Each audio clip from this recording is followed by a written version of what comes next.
Hello students, कैसे हैं आप सभी। उम्मीद करते हैं कि आप सभी लोग अच्छे होंगे।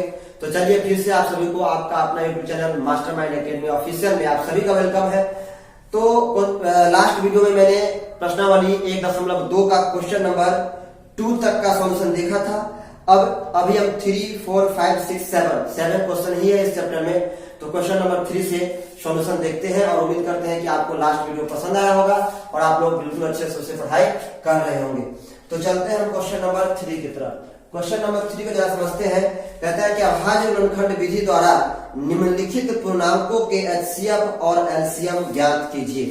यानी एलसीएम और एचसीएफ निकालना है मुझे। तो बहुत आसान क्वेश्चन है, हम आराम से फाइंड करेंगे। 12, 15 और 21 इस तीनों का यानी 3 का पहला क्वेश्चन है, इसका मुझे एचसीएफ और एलसीएम निकालना है। तुरंत मैं इसका क्या करूंगा, फैक्टराइज करूंगा। कर दिया। इसका भी करूंगा 3 into 5, इसका करूंगा 3 into 7। क्लियर। अब मुझे इसका एचसीएफ निकालना है। तो देखते हैं सब में क्या कॉमन है। आप देख रहे हैं यहाँ पर 2 बार है, 3 सब में कॉमन है। 3 यहाँ भी, 3 यहाँ भी, 3 यहाँ भी। इसका मतलब इसका एचसीएफ क्या होगा, 3 होगा। बाकी और कुछ कॉमन है ही नहीं। उभयनिष्ठ को हम ढूंढते हैं। उभयनिष्ठ मतलब होता है कॉमन, जो दोनों में हो। ठीक है। अगर मैं एलसीएम की बात करूं तो आप एलसीएम निकालेंगे तो आप देखिए कि 3 सब में है तो एक बार 3 आ गया। जो चीज सब में हो तो वो एक बार। अच्छा, 5 किसी में नहीं है तो एलसीएम में 5 भी लिखाएगा। 7 और कहीं नहीं है, 7 भी लिखाएगा। और 2 यहाँ पर 2 बार है तो ये 2 का दोनों पावर यहाँ पर, यानी 2 का क्या हम लिखेंगे 4। इस सब का मल्टीप्लाई कर देंगे। 5 या 15 चौके 60 420। ये हमारा इसका क्या आ जाएगा, एलसीएम आ जाएगा। तो इस तरीके से आप देख सकते हैं, आप आंसर भी मैच कर सकते हैं। आप मैच कर लीजिए आंसर। 1.2 का 3 का पहला एलसीएम 420 और एचसीएफ 3 बिल्कुल हमारा इस क्वेश्चन का बिल्कुल करेक्ट आंसर है। चलते हैं हम क्वेश्चन नंबर 2 की तरफ। उम्मीद करते हैं कि आपको समझ में आ रहा होगा। बिल्कुल आसान, इसमें है कुछ नहीं। मैं 3 के 2 नंबर क्वेश्चन देखता हूं। देखिए कितना आसान। 17 का, 23 का और किसका निकालना है, 29 का। इसका एलसीएम निकालना है। अब देख रहे हैं कि 17 टूटने वाला है किसी में, न 23। ये तीनों के तीनों क्या है, प्राइम नंबर है, अभाज्य संख्या है।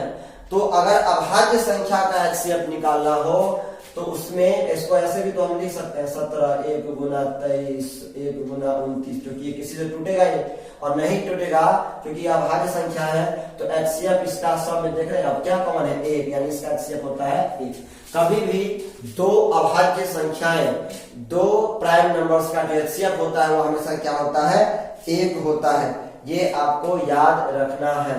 और उसके बाद अब मुझे क्या करना है, 17 एलसीएम मुझे निकालना है। एलसीएम बराबर हो जाएगा सीधा तीनों का गुणनफल।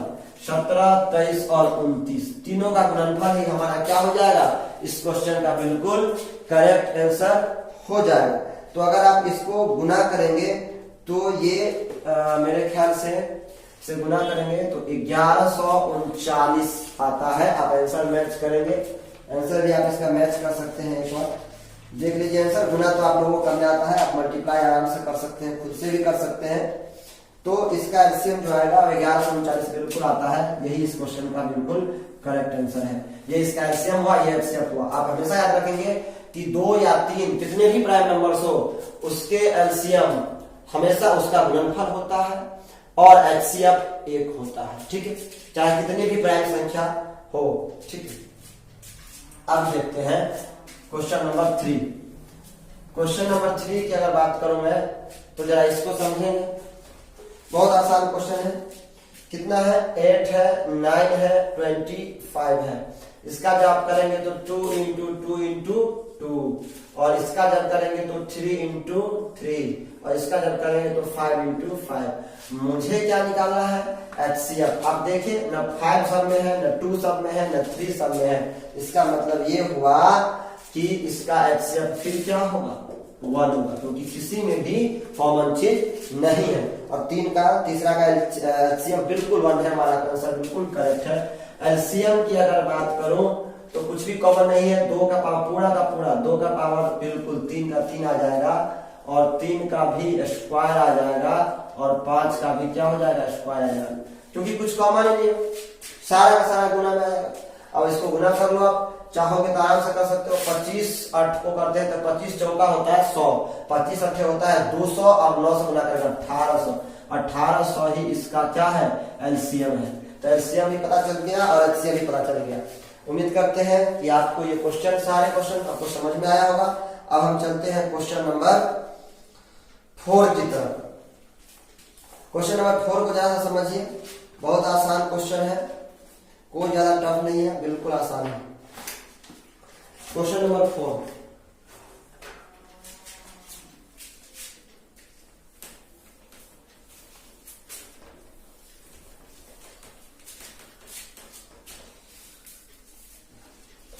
क्वेश्चन नंबर 4 को जरा समझते हैं। क्वेश्चन नंबर 4 है कि HCF मुझे दिया हुआ है किसका, 306 इंटू 657 का कितना दिया हुआ है, 9 दिया हुआ है। तो मुझे इसका क्या निकालना है, LCM निकालना है।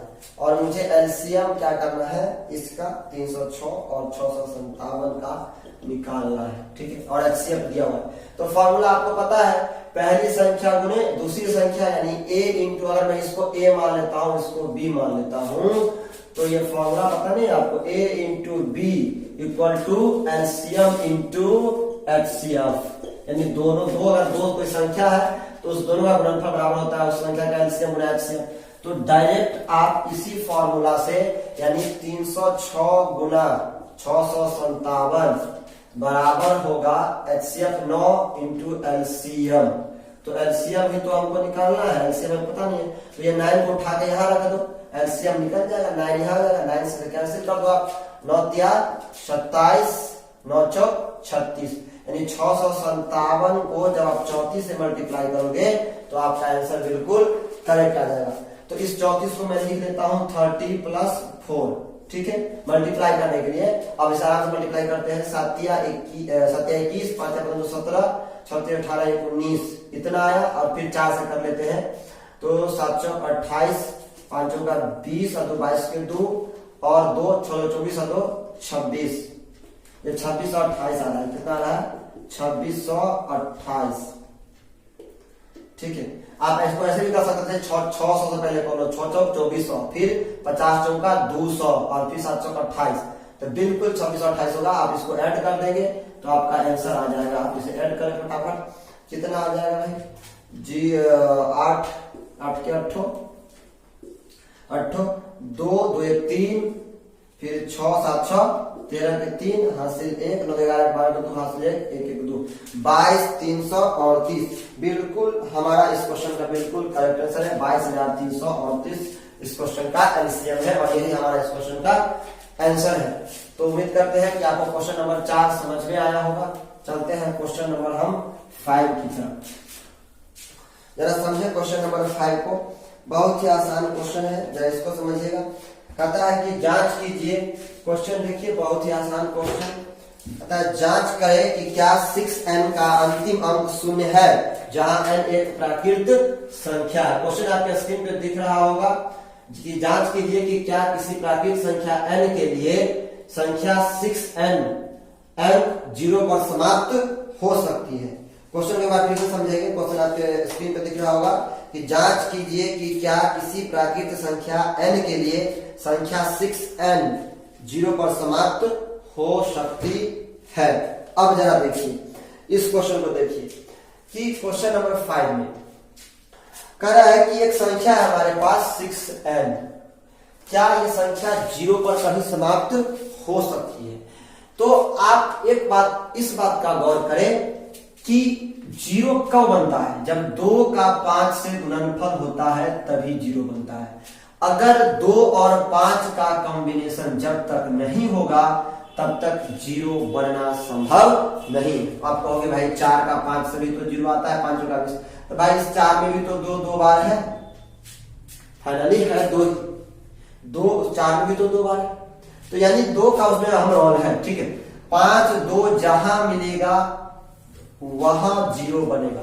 अब इसको जरा समझे, ये तो हमारा दिया हुआ है, ठीक है। हम मान लेते हैं कि माना कि अगर इसको डिटेल्स में सॉल्व करेंगे तो माना कि a इक्वल टू 6n, हम माना कि a इक्वल टू 6n। अब हम इसका क्या करेंगे, फैक्टराइज करेंगे।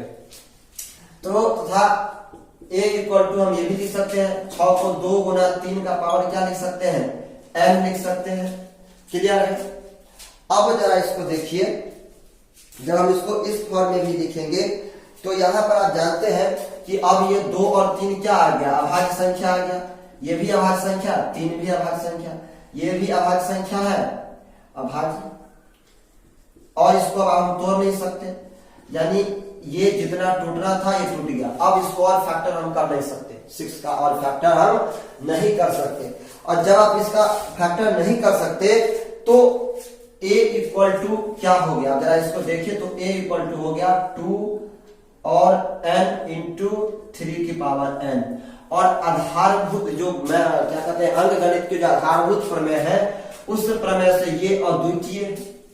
अंक गणित की आधारभूत प्रमेय कहता है कि अगर मैं किसी संख्या का प्राइम फैक्टराइजेशन कर देता हूं तो वो क्या होता है, अद्वितीय होता है। इसका मतलब 2n और 3n इसका अद्वितीय है। कैसे आया 2n 3n, तो 2 यहां पर है उसकी पावर n तो 2n, 3 यहां पर है उसकी पावर n तो 3n, यानी यह अद्वितीय है। और अगर यह अद्वितीय है तो इसमें 5 कभी नहीं आ सकता, 5 कभी नहीं आएगा। और अगर 5 नहीं आएगा तो ये कभी भी 0 बना भी नहीं सकता है। तो हम जानते हैं इस तरीके से आपको आप लिखेंगे यहां पर भाषा के रूप में आपको क्या लिखना है वो मैं आपको लिख देता हूं थोड़ा सा, ताकि आपको समझने में आसानी रहे। जरा सा आप इस भाषा को समझे, यहां पे लिखता हूं, सॉरी इसको मैं a इक्वल टू 2 इंटू 3 का पावर n लिख देता हूं। अब देखिए, अब कहता है अंक गणित, हम ऐसे लिखेंगे अंक गणित के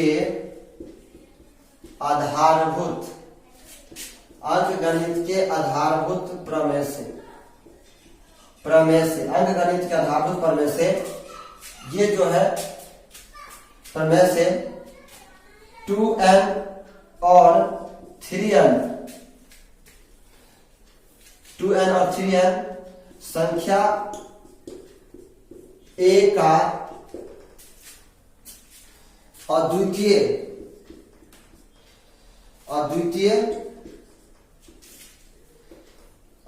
अभाज्य गुणनखंड है। अतः a के गुणनखंड में 5 नहीं आ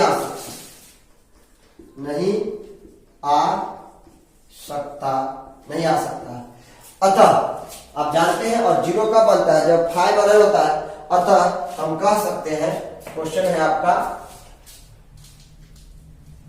अतः हम कह सकते हैं इस प्रकार कि इसके अंत में कभी भी 0 नहीं आ सकता।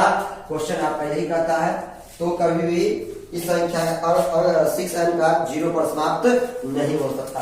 तो इस तरीके से हम कह सकते हैं, इस प्रकार 6n कभी भी 0 पर समाप्त नहीं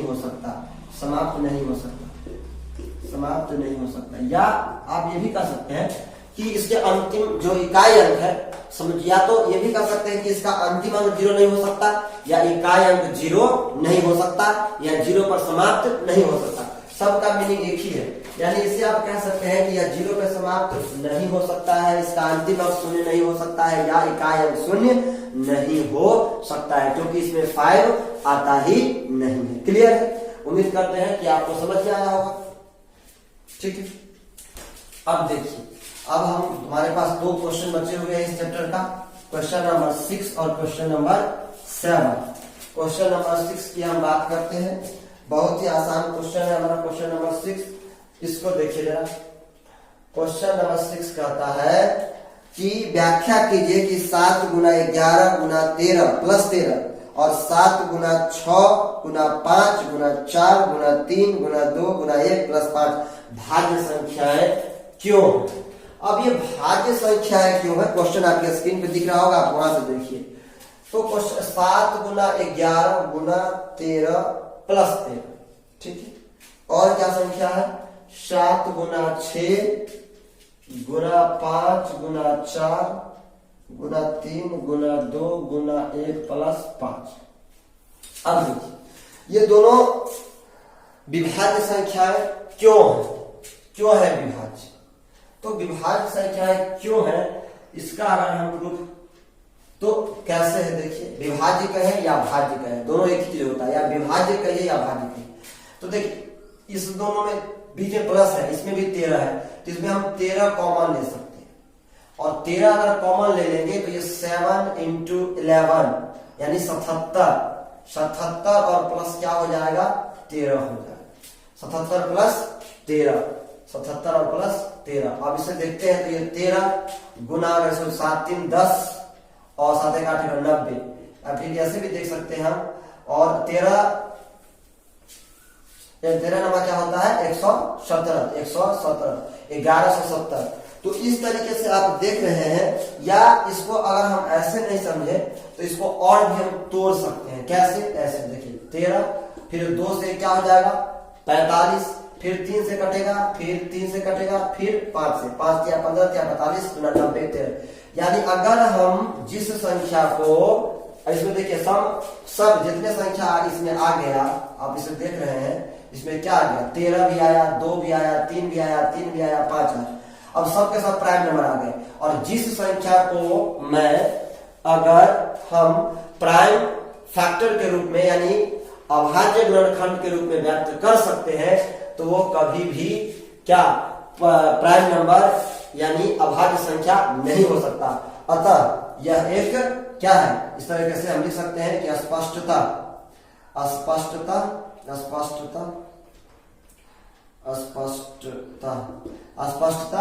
ये 7 इंटू 11 इंटू 13 प्लस 13 एक भाज्य संख्या है, क्योंकि भाज्य संख्या जिसको हम तोड़ देंगे वो भाज्य संख्या हो जाएगा।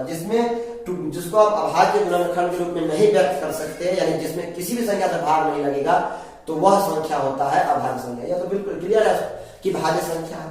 उसी तरीके से इसको भी हम सॉल्व करेंगे। यहाँ इस देखो 5 इधर भी है, 5 यहाँ भी है, 5 हम दोनों में से क्या करेंगे कॉमन ले लेंगे, तो क्या बच जाएगा 7 गुना 6 गुना 4 गुना 3 गुना 2 गुना 11 प्लस 1। जब इसे आप गुना करोगे तो 7 6 42 और 4 3 12 दूनी 24। तो इस तरीके से ये आएगा 1008 और प्लस 1, यानी 5 गुना 1009 आ गया। अब देखिए जब ये भी एक आ गया अभाज्य संख्या, और ये भी आ गया, ये भी दोनों आ गया अभाज्य संख्या। तो जब हम इस संख्या को दो अभाज्य संख्या के गुणनफल के रूप में व्यक्त कर सकते हैं, और अगर ये व्यक्त हो जाता है, जिसका मतलब है कि यह क्या संख्या है भाज्य संख्या है। यह क्या हो गया भाज्य संख्या। इस तरीके से आपको समझ में आ गया होगा।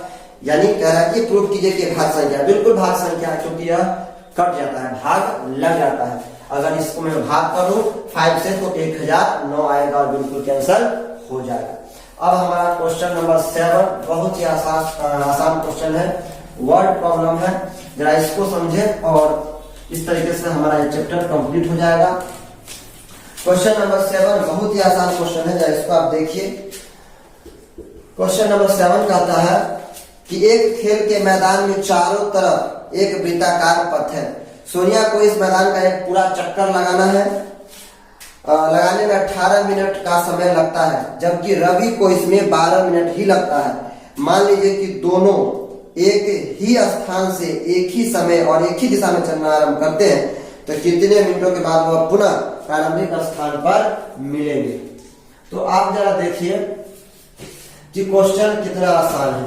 आप जरा इस क्वेश्चन को आप समझ सकते हैं कि दो लड़की है, सोनिया और एक और है, दो व्यक्ति है। सोनिया एक मैदान पर चक्कर लगाते हैं, 18 मिनट का समय लगता है, जबकि रवि, एक सोनिया है और एक है रवि। सोनिया को कितना मिनट लगता है चक्कर लगाने में 18 मिनट, 18 मिनट। और रवि को कितना समय लगता है चक्कर लगाने में? 12 मिनट। और एक गोलाकार पथ है, गोलाकार, तो मान के चलो कि वो यहां से अगर चलना प्रारंभ करता है, दोनों रवि और सोनिया, क्वेश्चन में कह रहा है कि दोनों एक ही समय और एक ही दिशा में चलना प्रारंभ करता है, ये भी चलना शुरू किया, ये भी चलना शुरू किया, तो ये चलना शुरू कर रहा है, ये दोनों अगर एक ही जगह से चलना प्रारंभ करता है तो 18 मिनट का समय लेता है, 12 मिनट, तो दोनों एक समय पर कब मिलेगा? जहां पर दोनों का टाइम मैच करेगा, यानी दोनों का एलसीएम। कैसे समझिए, 18-12 का एलसीएम वैसे भी आप यहां से नहीं निकाल सकते हैं। अगर आपको 18 का एलसीएम निकालना है तो क्या लिख सकते हैं? 2 × 3 × 3, और 12 को क्या लिखेंगे? 2 × 2 × 3। आपको देखने से ही लग रहा है कि यहाँ पर जो एलसीएम है वो कितना आएगा? एलसीएम निकालना है मुझे, तो एलसीएम कितना आएगा? ये यहाँ पर 3 के, इसको हम लिखेंगे 2 × 3 की पावर 2, और इसे लिखेंगे 2 की पावर 2 × 3। तो 2 की पावर यहाँ 2 बार है, यहाँ 1 ही बार है, तो 2 की पावर 2 आया यहाँ से, और यहाँ 3 की पावर 2, यहाँ पर 3 है, तो यहाँ से 3 की पावर क्या आएगा? 2 आएगा, क्योंकि एलसीएम निकालना है। कितना आएगा एलसीएम? जरा देखिए, 2 दूनी 4 और 3 की 9 36, यानी 36 आया इसका एलसीएम, यानी 36 मिनट के बाद दोनों एक साथ मिलेगा। तो क्वेश्चन में आपको पूछ रहा है कि कितने मिनट बाद पुनः आप एक ही स्थान पर मिलेंगे। तो एक ही स्थान पे मिलने के लिए उसे कितना समय लगेगा? 36 मिनट लगेगा, क्योंकि ऐसा समय चाहिए जिस समय पर दोनों मिले। तो आप देख रहे हैं कि 12 मिनट में चक्कर लगाएगा, तो 12 मिनट में 12 3 चक्कर लगा लेगा, इस जगह पे पहुंचेगा, और ये 18 मिनट लगाता है, 18 मिनट में चक्कर, तो एक चक्कर और दूसरा चक्कर, 36 मिनट जैसे ही पहुंचेगा तो ये दोनों जगह इसी स्थान में पहुंच जाएगा। यानी रवि और सोनिया इस पे चक्कर लगाना शुरू किया, एक 18 मिनट और एक 12 मिनट लगता है, तो 12 मिनट वाला यहाँ 36 मिनट में दोनों मिलेगा वापस यहाँ पर, तो 36 मिनट में ये 3 चक्कर लगा के यहाँ पर रहेगा, और 18 मिनट जो इसको लगता है वह 2 चक्कर लगा के यहाँ पर रहेगा, तो पुनः उस स्थान पे वो 36 मिनट बाद मिलेगा। यानी कुछ नहीं करना है, मुझे दोनों का एलसीएम निकाल देना है। तो लास्ट में लिख देंगे कि इस प्रकार सोनिया और रवि 36 मिनट के बाद पुनः एक बिंदु पर मिलेंगे। तो उम्मीद करते हैं कि ये चैप्टर आपको समझ में आया होगा, सारा क्वेश्चन बिल्कुल अच्छे से समझ में आया होगा। तो पढ़ते रहिए, बिल्कुल प्रैक्टिस करते रहिए, और इसी के तरीके से आप उम्मीद करते हैं कि बिल्कुल अपने घर पे ये जो समय है इसमें आप इस समय का फायदा उठा रहे होंगे। तो चलिए पढ़िए, और bye, take care, best of luck.